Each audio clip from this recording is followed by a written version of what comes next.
I prefer Zenless Zone Zero over Wuthering Waves. I'm just gonna go ahead and say it. And here exactly is why. I've basically burned it down to 3 different points. However, there's definitely one giant downside. But we'll get into that at the end. So the very first thing that I'll get out of the way, the game's theme. I am very biased towards games, shows, whatever, that have sci-fi.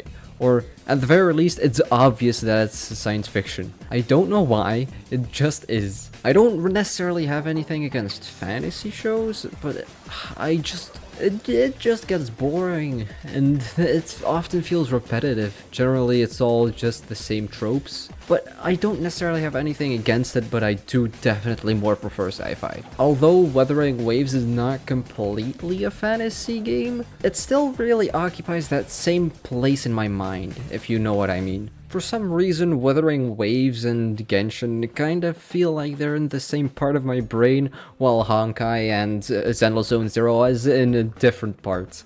And I just feel like Wuthering Waves more fits into the fantasy theme. And now with my bias out of the way, the style. Wuthering Waves is a more realistic kind of game, and the graphics are definitely way better, or not necessarily better. Compared to Zenless Zone Zero, the graphics in both games are absolutely great, but Wuthering Waves has a more realistic style, while Zenless Zone Zero is more stylized. Both games still have amazing graphics. However, I still feel like Zenless Zone Zero has more graphics that feel better to me, if that makes sense. Like, everything's very lively, all the characters look different and vibrant and looks really cool.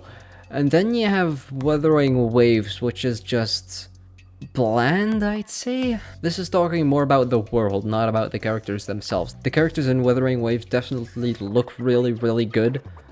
But even then, I really like the designs of Zenless Zone Zero more. So what I'm basically getting at is that the style of Wuthering Waves feels more realistic and grounded into reality, while Zenless Zone Zero feels more cartoonish, if you would even call it that. And I definitely prefer Zenless Zone Zero's style way more.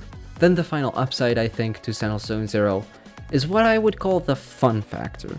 Let me just quickly get up a clip from Tectone. All right, let's continue here. Target demographic, furries, and Zoomers. I feel like a lot of people who are older aren't really gonna enjoy this game too much because this is for much more of a Zoomer ADD audience and for furries, but it is what it is. Honestly, I absolutely agree.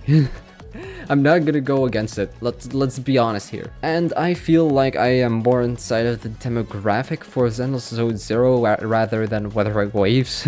To me, everything feels more fun, which is more what I would like in a gacha game. In Zenless Zone Zero, everything from the story to even just the very font that they use for text feels really fun in my mind. It feels like everything's been chosen to be more fun rather than serious. And that's more what I kind of look at for gacha games. I'd rather have something much more fun. However, there's one downside to Zenless Zone Zero. And, well, let me say it like this. Wuthering Waves, initially, when it was released, it had some issues, and the developers responded immediately. At least that's what I got from the whole situation. Everyone was happy that the developers talked to the community, and how they even tried to compensate the issues with rewards in-game. However, with Zenless Zone Zero, the main issue that people were mad about when it first came out, and I don't know if it still is, but it's about that the game is not difficult enough. Seeing as this is the main thing that everyone's talking about, I would expect that the devs at least would say something about it, like just acknowledge it. However, it's not really talked about, really. They're still updating and fixing the game, but the difficulty is never really brought up. Ever. They're still fixing the game and fixing bugs, which is great, and they're talking about it, and that's perfectly fine. But deep down, it feels like they're kind of ignoring the main criticism about the game.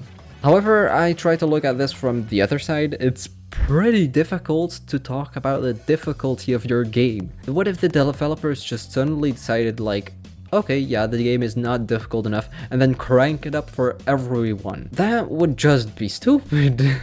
Because people who are just getting into the game have a way harder time. while older players had a way easier time to get through the content and the game. So it's pretty interesting to see how this really all unfolds. In conclusion, I decided that Zenless Zone Zero is better than Wuthering Waves. This is all my opinion. Get your own opinion in the comments. Don't attack anyone.